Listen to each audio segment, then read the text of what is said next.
Bismillahirrahmanirrahim. Assalamualaikum warahmatullahi wabarakatuh.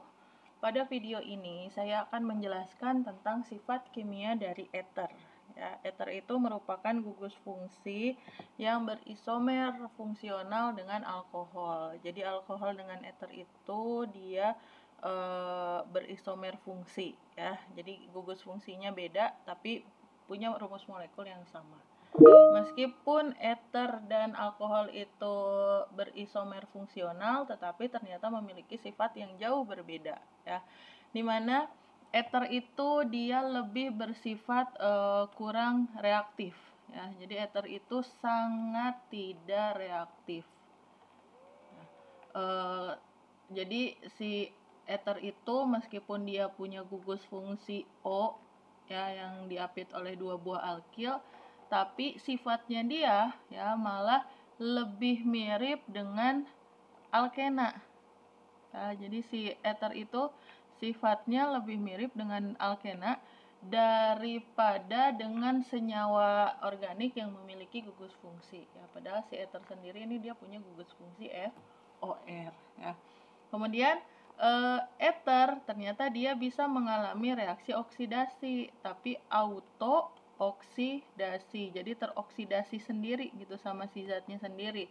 Dia nggak perlu zat lain untuk mengalami oksidasi, artinya tidak ada oksidator, tidak ada pereaksi yang bisa pereaksi di laboratorium yang bisa mengoksidasi si ether, ya. Dan si ether ini juga sangat mudah, ya. Ether kalau dibakar itu sangat mudah terurai, ya. Tetapi dia sulit bereaksi, ya, karena dia sangat tidak reaktif. Dia nggak bisa mengalami oksidasi, ya, oksidasi nggak bisa. Kemudian mengalami reaksi reduksi juga tidak bisa, eliminasi nggak bisa. Kemudian bereaksi sama basa pun si ether itu nggak bisa, ya. Nah, tapi ada satu jenis reaksi yang bisa dilakukan oleh si ether. Reaksi apa? Ternyata ether itu bisa mengalami reaksi substitusi kalau dia bereaksi dengan suatu asam kuat, ya. Jadi kalau ether bereaksi dengan asam kuat, dia bisa mengalami reaksi substitusi. Itu pun, ya, reaksinya bisa terjadi kalau dipanaskan, ya. Dan bereaksinya harus dengan asam kuat. Asam kuatnya bisa HI, bisa juga HBr.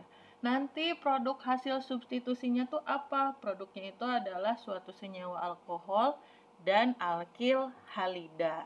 Nah, kemudian alkohol yang dihasilkan dari hasil substitusi ether dengan asam kuat ini nanti bisa bereaksi lebih lanjut dengan si asamnya, dengan HI atau HBr-nya menghasilkan alkil halida, ya. Jadi kalau HI atau HBr-nya berlebih, dia nanti bisa menghasilkan alkil halida kembali, ya. Jadi ether disubstitusi dengan HI atau HBr, ya.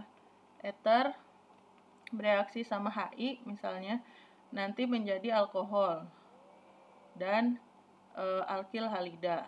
Nah, kemudian kalau misalnya si HI atau HBr-nya itu banyak, maka si alkohol ini bisa bereaksi lebih lanjut dengan HI, menghasilkan lagi alkil halida, ya. Reaksi alkohol dengan HI itu ya dengan menggunakan mekanisme reaksi substitusi, ya. Seperti yang sudah dijelaskan sebelumnya. Nah, pemaksa pisahan ether oleh HI dan Br atau reaksi substitusi ether oleh HI dan Br ini berlangsung dengan jalan yang hampir sama dengan reaksi antara alkohol dengan HX, ya. Jadi metode reaksi substitusinya itu, mekanisme reaksi substitusinya sama seperti mekanisme reaksi substitusi pada alkohol, ya. Nah, supaya ada gambaran di sini saya coba jelaskan, ya, bagaimana mekanisme reaksi si ether. Di sini saya jelaskan mekanisme reaksi SN2. Ya, kenapa ini mekanisme reaksinya SN2? Karena tidak terbentuk karbokation, ya. Nah, kenapa ether ini reaksinya SN2? Biasanya SN2 itu terjadi pada senyawa-senyawa yang tidak terlalu memiliki efek sterik yang cukup besar, ya. Jadi untuk senyawa-senyawa yang molekulnya itu kecil ya. Cocok dengan metode atau mekanisme reaksi SN2. Nah, gimana mekanismenya? Ini adalah ether bereaksi dengan suatu asam kuat, misalnya Hi ya. Asam ini tentunya akan terionisasi ya, H ngasih elektronnya ke I, nanti akan terbentuk H+ dan I-. H+ yang terbentuk itu akan diserang oleh oksigen pada ether ya, karena dia punya pasangan elektron bebas. Kemudian terbentuk suatu ion oksonium ya. Jadi terbentuk oksigen yang bermuatan positif.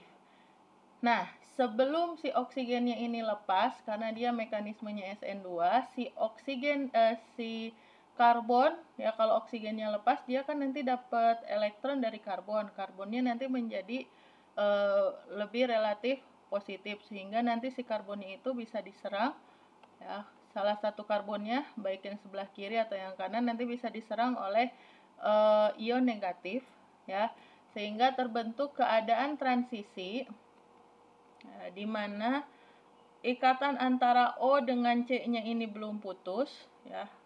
Ikatan antara O dengan C-nya belum putus, kemudian ikatan antara C dengan I-nya belum terbentuk ya. Nanti ada keadaan transisi seperti ini yang melibatkan dua buah molekul, sehingga ini mekanismenya SN2.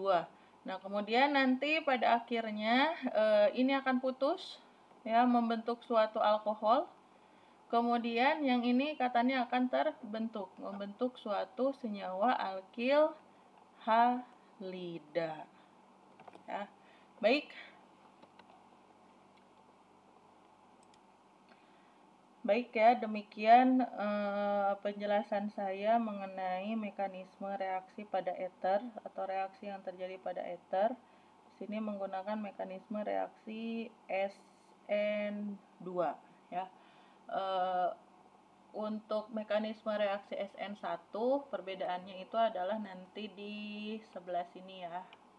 Kalian nanti bisa berlatih sendiri, perbedaannya tuh di sini.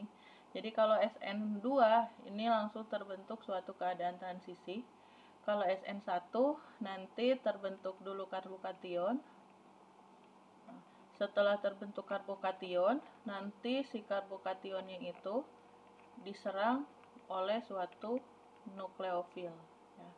Nah, nukleofilnya itu biasanya berupa ion negatif dari si sisa asam ya, X-nya, baik itu I- atau Br- ya. Nah, kemudian terbentuklah ya senyawa ini alkil halida dan alkohol. Nah, kalau misalnya si reagentnya itu berlebih, Hi atau HBr-nya berlebih, maka si alkohol ini nih bisa bereaksi lebih lanjut menghasilkan senyawa alkil halida kembali ya, dengan mekanisme reaksi substitusi alkohol. Oke, baik, demikian penjelasan saya mengenai sifat kimia dari ether. Terima kasih. Assalamualaikum warahmatullahi wabarakatuh.